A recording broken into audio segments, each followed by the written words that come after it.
I'm Maria. My family is full of linguists, and languages were a big part of my life growing up.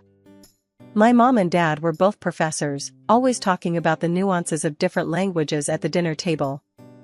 I guess it rubbed off on me because by the time I finished college, I could speak 5 languages fluently: English, Spanish, French, German, and Italian. I met David when I was still in college.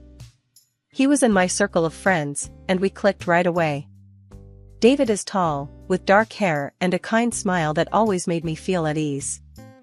He came from a wealthy family, which always seemed to be a point of stress for him. His parents, Mr. and Mrs. Anderson, were very clear about wanting him to join the family business as a financier, but David had other plans. David and I used to hang out a lot, sharing our dreams and frustrations. He would often vent about his parents' pressure.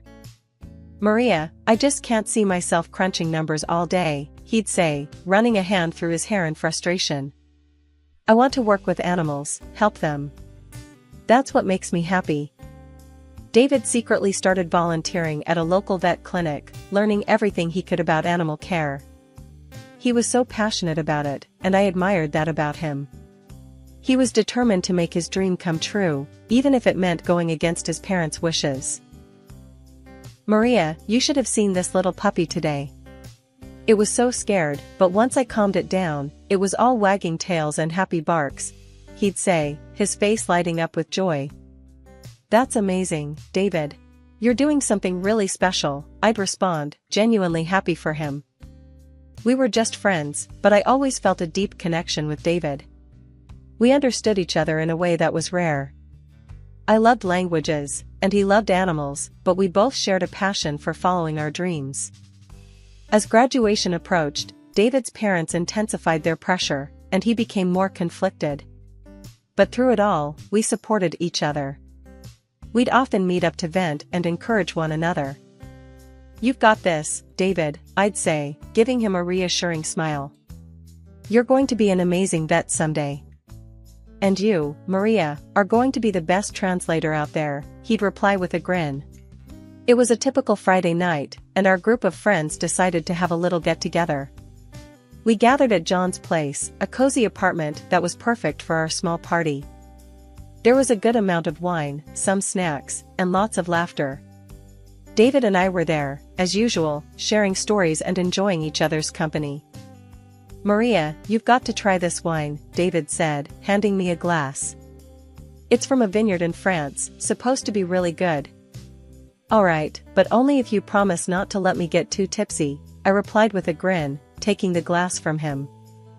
We talked for hours, our conversation flowing effortlessly. It felt different that night, more intimate, like we were seeing each other in a new light. As the party started to wind down, we found ourselves sitting on the couch, a little apart from the rest of the group. "Maria, do you ever think about what it would be like if we were more than friends?" David asked suddenly, his voice soft but serious. I was taken aback by his question, my heart pounding in my chest.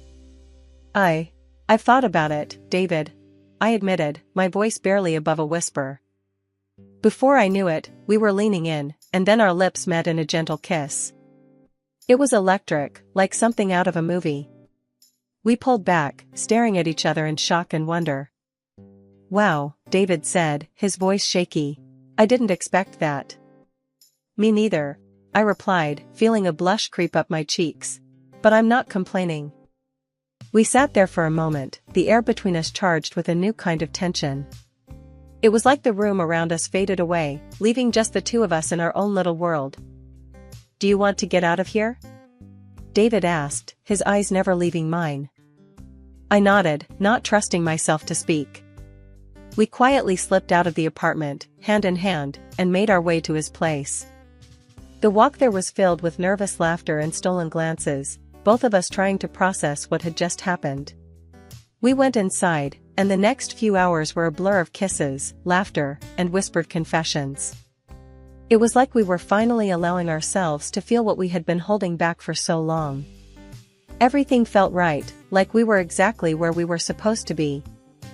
The next morning, I woke up in David's arms, feeling a mix of happiness and nervousness.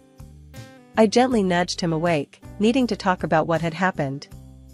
"David, wake up," I whispered, shaking his shoulder gently. He stirred, opening his eyes, and giving me a sleepy smile. "Good morning, beautiful," he said, his voice rough with sleep. "Morning," I replied, feeling my cheeks heat up. "We need to talk about last night." After that romantic night, David and I decided we didn't want to wait any longer. We wanted to get married. We were so sure of our love, but we knew his parents might be a hurdle. When we told them, Mr. and Mrs. Anderson weren't thrilled. They had known me for years as David's friend, but as his wife? That was a different story. They didn't like that I wasn't from a wealthy family. Still, they agreed to our wedding but insisted on a prenuptial agreement. They wanted to make sure I wouldn't claim any of David's money. "You'll need to sign this prenup, Maria," Mr. Anderson said, handing me the documents. "It's just to protect the family assets." I glanced at David, who nodded reassuringly. "I understand," I said, taking the papers. Despite the cold reception, they allowed us to live in David's late grandmother's apartment. It was a beautiful place in the city center, with windows overlooking the square. The apartment was elite and expensive, with excellent repairs and new furniture. It felt like a fresh start. After the wedding, we moved in, but Mr. Anderson made it clear that one room, filled with his mother's belongings, was off limits. "Those items are priceless to me, Maria," he said sternly, handing me the key. "You are not to enter that room." I nodded, understanding the gravity of his words. "I won't, Mr. Anderson. I promise." With that, David and I began our new life together, ready to face whatever challenges came our way. Living with David was like a dream at first. We were so happy in our new place, but soon enough, that bliss got a serious jolt thanks to his sister, Laura. Laura started dropping by unannounced, making herself right at home. One Saturday morning, just as I was getting ready to enjoy a peaceful breakfast, she showed up. "Hey Maria," Laura said, strolling into the kitchen without even knocking. "What's for breakfast?" I forced a smile, trying to keep my annoyance in check. "Good morning, Laura. I was just about to make some eggs." "Make enough for me too, will you?" she said, plopping down at the table and scrolling through her phone like she owned the place. I took a deep breath and started cooking, reminding myself to stay calm. David walked in, looking a bit surprised to see his sister. "Laura, didn't know you were coming over," he said, raising an eyebrow. "Yeah, thought I'd surprise you guys," she said with a smirk. "This place is amazing. I could get used to hanging out here more often." As days went by, Laura's visits became more frequent and more invasive.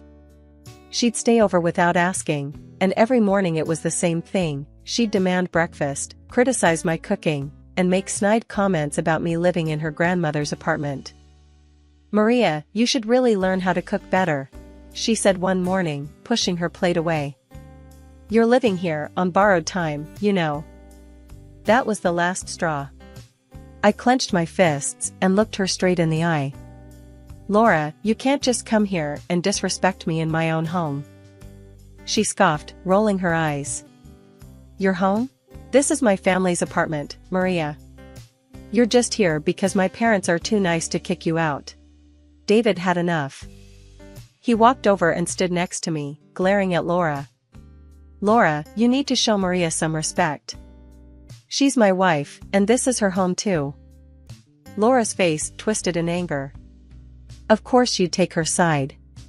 Mom and Dad always loved you more, gave you everything, and now you're letting her take what's left." "Enough, Laura." David's voice was firm. "If you can't respect Maria, then don't come here anymore." Laura stormed out, slamming the door behind her. I let out a sigh of relief, feeling a mix of anger and sadness. David hugged me, whispering, "We'll get through this, I promise." The next day, my phone rang, and it was my mother-in-law. She didn't even bother with pleasantries. "Maria, I've heard terrible things about how you're keeping the apartment," she snapped. "Laura says it's a mess, and you're not being a good hostess." I was stunned. Mrs. Anderson, that's not true. I've been doing my best to keep the place clean and welcoming. Clearly, your best isn't good enough, she retorted. We're very disappointed with David's choice to marry you. We think you should consider leaving. When I told David about the conversation, he was furious. They have no right to talk to you like that, Maria. We'll figure something out. Days turned into weeks, and the tension with David's family kept building. Laura continued her visits, though less frequent after David's outburst. She still managed to make every interaction a challenge. As the days passed, I focused on keeping our home a sanctuary, a place where David and I could escape from the outside world and his family's constant scrutiny. We knew we had to stick together and stay strong, no matter what challenges came our way. David worked for his father's company, but I was having a hard time finding a job as a translator. I went for interviews, but the jobs offered were way below my skills and pay expectations. One evening, I was home alone, feeling a bit down about another unsuccessful interview. I was just about to get comfortable when I heard the door unlock. I wasn't expecting anyone, so my heart jumped into my throat. In walked David's parents, Mr. and Mrs. Anderson, without so much as a knock. They just strolled in, acting like they owned the place, which technically, they did. "What are you doing here?" I asked, trying to hide my annoyance and shock. "You could have at least called." Mrs. Anderson looked around, her face twisted in disdain.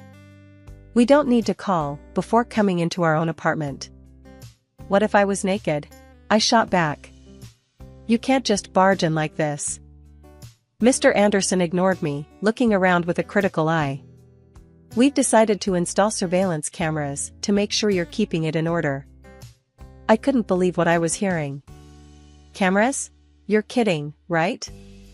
This is our home, not a prison." Just then, David came home, looking tired but quickly realizing something was wrong. "What's going on?" he asked, glancing between me and his parents. "We're installing cameras," his father declared. "To keep an eye on how things are being maintained here." David's face turned red with anger. "This is ridiculous. You can't do that." "Yes, we can," Mr. Anderson snapped. "You owe everything to us. You should be grateful and keep quiet." Mrs. Anderson turned to me, her eyes cold. "You're a gold digger, Maria. You don't even have a job. You're just living off my son's money." That was the final straw. I looked straight at David and said, "I can't do this anymore. I want a divorce. I'm leaving." David's eyes widened in shock, but then he nodded. "If you leave, I'm going with you," he said, his voice steady. Mr. Anderson's face turned even redder. "If you walk out, you're cut off. No inheritance, no support." Mrs. Anderson added, "We'll move Laura in here for better control." That's when I had an idea. I winked at David and whispered, "Trust me, play along." David gave a slight nod. "All right, we'll get a divorce," he said, turning to his parents. They looked pleased with themselves. "Good," Mr. Anderson said. "We'll install the cameras and give Maria a month to find another place." Mrs. Anderson smirked. "You're doing the right thing, David. We'll have Laura move in next week." After David's parents left, he turned to me with a confused look. "Maria, why did you agree to a divorce and ask me to play along?" he asked, his eyes full of worry. I gave him a reassuring smile. "Just trust me, David. Do what I ask, and it'll all make sense soon." He sighed but nodded. "All right, I trust you." We hugged, and I could feel the tension in his shoulders ease a bit. A week later, David had to go on a business trip to Hong Kong for his father's company. As soon as David flew out, Laura and her boyfriend Rick showed up, just as his parents had promised. "Hey, Maria," Laura said with a smirk, walking in without knocking. "We're moving in to keep an eye on the place. You know, since you'll be leaving soon." I forced a smile. "Welcome, Laura, Rick. Just one thing, don't go into the locked room or touch anything there, okay?" Laura's eyes lit up with curiosity. Why not? What's in there? Just family stuff, I said, trying to sound casual. She made a sly face and nodded. Sure, we won't touch it. For the next week, I tried to get along with them, but it was tough. They treated the place like a party house, spending David's father's money and having a blast. Every night was the same, drinking, loud music, and their constant attempts to put me down. Laura spent a lot of time near the locked room, smoking and clearly itching to get inside. She tried to act casual, but I could see the curiosity eating at her. Every time she made a move toward the door, I was there, making sure she couldn't sneak in. A week later, I decided it was time to put my plan into action. I walked into the living room where Laura and Rick were lounging. Hey, I'm going to visit a friend for a few days, I said, grabbing my coat. I'll come back later for my things. Laura's eyes sparkled with glee. Really? That's great. Have fun. I nodded, keeping my face neutral. Thanks. Just remember, don't go into the locked room. Yeah, we got it, Laura said, practically shooing me out the door. I left the apartment and checked into a nearby hotel, finally able to breathe a sigh of relief. I knew Laura's curiosity would get the better of her, and she'd try to get into that room the moment I was gone. Settling into my hotel room, I felt a strange mix of anxiety and satisfaction. I knew the next few days would be critical, but I was ready for whatever came next. David trusted me, and I was determined to see this through, no matter what. The morning after I left the apartment, I got a video call from Laura. I answered it, not sure what to expect, but ready for anything. Laura's face popped up on the screen, looking way too pleased with herself. She was standing in the middle of the now empty locked room, grinning like a cat that caught the canary. Hey Maria, guess what? She said, her voice dripping with smugness. I broke the lock and threw all your crap out. Oh, and I changed the locks on the front door. Good luck getting back in now. I couldn't help it, I burst out laughing. Laura's smug expression faltered, confusion replacing her glee. What's so damn funny? She snapped. I wiped a tear from my eye, still chuckling. Laura, you clueless fool. I took all my stuff with me. That room wasn't mine. It was packed with your dad's things. He specifically told me not to touch any of it. Her face turned ghostly white. What? No, you're lying. Nope, I said, smirking. Those were your dad's precious belongings. He made it clear they were off limits. Laura's eyes widened in horror. She turned to Rick, who was lounging in the background. Rick, you moron. We've got to get those things back from the trash, now. Rick jumped up, looking panicked. What do you mean? We tossed everything last night. It's probably all gone by now. I watched the chaos unfold, feeling a deep sense of satisfaction. Laura, maybe start thinking about what your dad will do when he finds out you trashed his stuff. Laura's face crumpled, and she began to cry, her shoulders shaking with sobs. This can't be happening. We're so screwed. I couldn't hide my satisfaction as I watched her meltdown. Well, Laura, maybe next time you'll listen to people when they warn you. With that, I ended the video call, feeling a wave of relief and triumph. Finally, karma had caught up with Laura, and it was a sight to see. I leaned back in my hotel chair, savoring the moment. It felt good to see her get a taste of her own medicine. After David got back from his business trip, he came straight to my hotel. We decided to head back to the apartment together, hoping to finally sort out the mess Laura had caused. As we arrived at the apartment, we were greeted by flashing lights and police officers. We walked up to find Laura, looking disheveled and panicked, talking to the police. Rick stood next to her, looking just as freaked out. Laura was waving her arms, trying to explain something. It was a break-in, she was saying, her voice shaky. All the valuable stuff from the locked room was stolen. Just then, Mr. Anderson pulled up, his face a mask of fury and concern. He stormed over to the police, demanding to know what was going on. "What's all this about a robbery?" he barked. One of the officers turned to him. "Sir, the young lady here claims the apartment was broken into and items were stolen from a locked room." Mr. Anderson's eyes narrowed. "We need to check the surveillance footage. There are cameras installed in the apartment." Laura and Rick turned pale at the mention of cameras. They exchanged panicked glances, clearly realizing the trap they had walked into. The officer nodded. "All right, let's take a look at that footage." We all went up to the apartment, and Mr. Anderson quickly accessed the camera system. As the footage played, it showed Laura and Rick breaking into the locked room and throwing out all the items. A heavy silence fell over the room as everyone watched the damning evidence. Laura's face was a picture of horror, and Rick looked like he was about to faint. Mr. Anderson's face turned a dangerous shade of red. "Laura, what the hell have you done?" he roared. Laura started to cry, her voice shaking. "Dad, I'm sorry.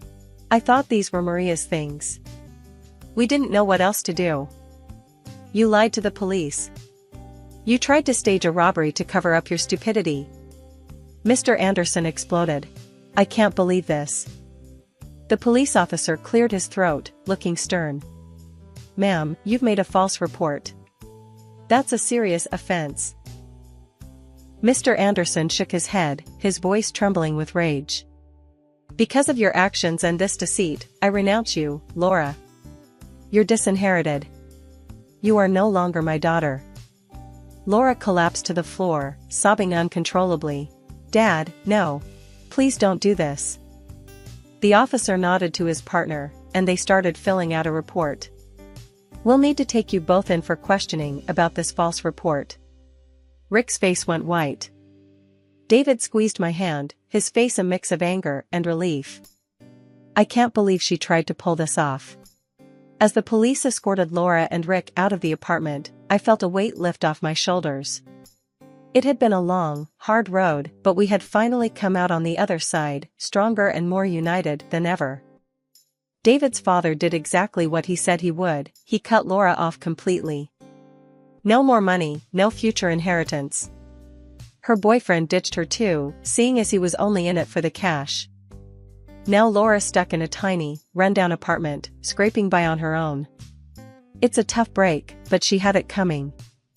Meanwhile, David and I decided it was best to cut ties with his controlling parents, at least for a while. David quit his father's company and finally opened his own veterinary clinic, something he's always dreamed of. I'm so proud of him. And as for me, I landed a great job as a translator for a big international company. We're both working hard, but it's worth it for the freedom we have now. We're still in a rented apartment, but it feels like home because it's ours.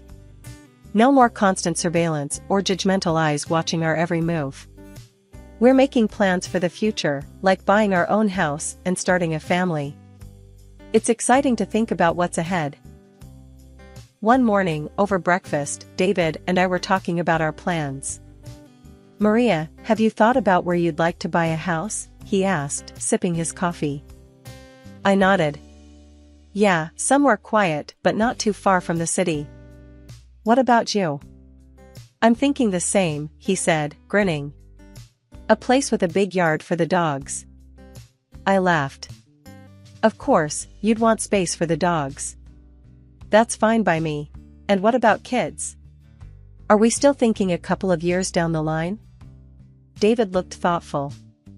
"Yeah, I think that's a good plan.